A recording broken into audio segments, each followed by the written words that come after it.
Wanita ini membagikan perjalanan kehidupan pernikahannya yang hanya mampu bertahan sekitar 1,5 tahun. Padahal sebelumnya dia dan sang suami sudah menjalani hubungan pacaran 7 tahun.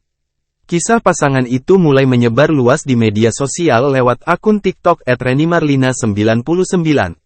Reni memperlihatkan foto dan video pada saat acara pernikahannya.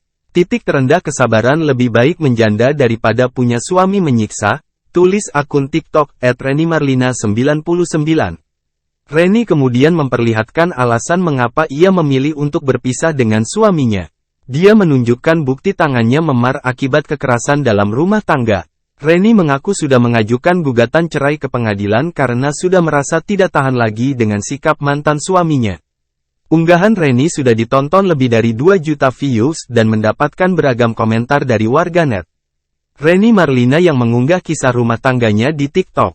Wanita yang tinggal di Serang, Banten ini menceritakan awal mula kenal dengan suami yang kini digugat cerai karena melakukan KDRT.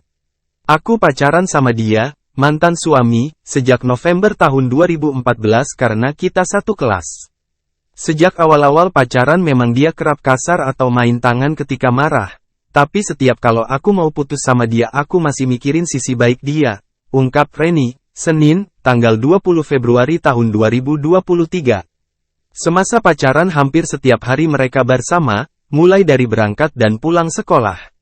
Kemanapun pergi selalu berdua hingga keduanya dijuluki banyak orang bak lem dan perangko yang selalu dekat.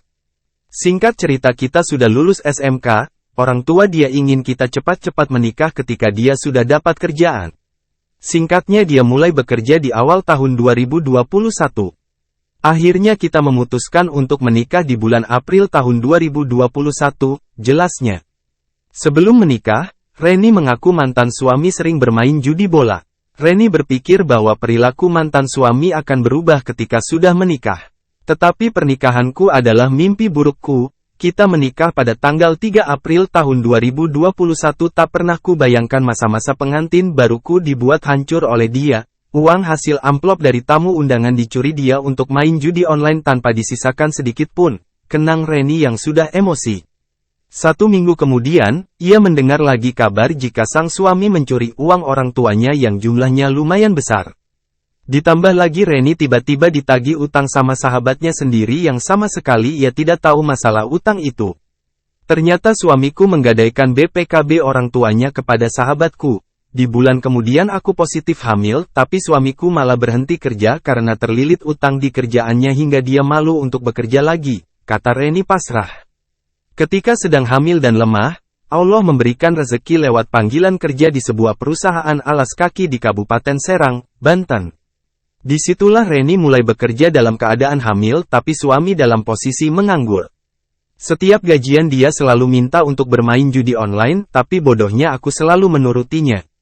Selama hamil uangku selalu dia curi dimanapun aku simpan pasti hilang dan setiap kali dia ngambil uangku dia gak akan mau pulang ke rumahku, tutur Reni. Reni sering membelikannya handphone tapi selalu dia jual, bahkan cincin kawin dia gadaikan, emas miliknya juga dijual. Motor bapaknya Reni 2 kali digadai. Setiap kejadian itu gak mau pulang ke rumah sampai hampir 2 minggu. Aku pikir aku masih membutuhkannya meskipun dia salah, karena aku sedang hamil, dan selalu aku yang mengalah untuk menjemputnya. Aku benar-benar disiksa lahir batin dengan laki-laki yang amat sangat aku cintai, jelasnya. Tak hanya hartanya yang dikuras habis, Reni juga mendapatkan perlakuan kekerasan dalam rumah tangga. Dia setiap marah bukan hanya mukul tapi benar-benar membabi buta. Bahkan aku hamil besar pun dia pukuli tubuhku sampai memar-memar, terangnya pilu.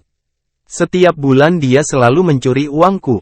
Sampai titik di mana pada tanggal 1 Agustus tahun 2022 akhirnya aku capek, menyerah karena dia menjual motorku, motor yang 100% uangku, motor yang dimana dia yang merengek minta buat beli motor itu ternyata dia berniat untuk dijual bukan untuk dipakai. Sejak dia jual motor itu dia tak kunjung mau pulang ke rumah meskipun aku berusaha untuk dia pulang, tuturnya yang sudah emosi.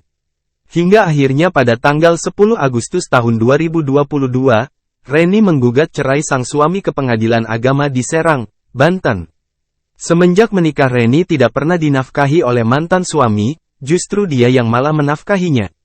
Aku juga tidak pernah merasakan seperti istri-istri pada umumnya, tapi aku justru yang berperan sebagai suami yang menanggung semua beban, lanjut Reni yang sudah ikhlas.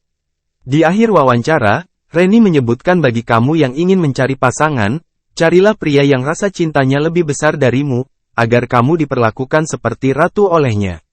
Saat ini, Reni masih aktif bekerja untuk membesarkan dan merawat buah hatinya seorang diri.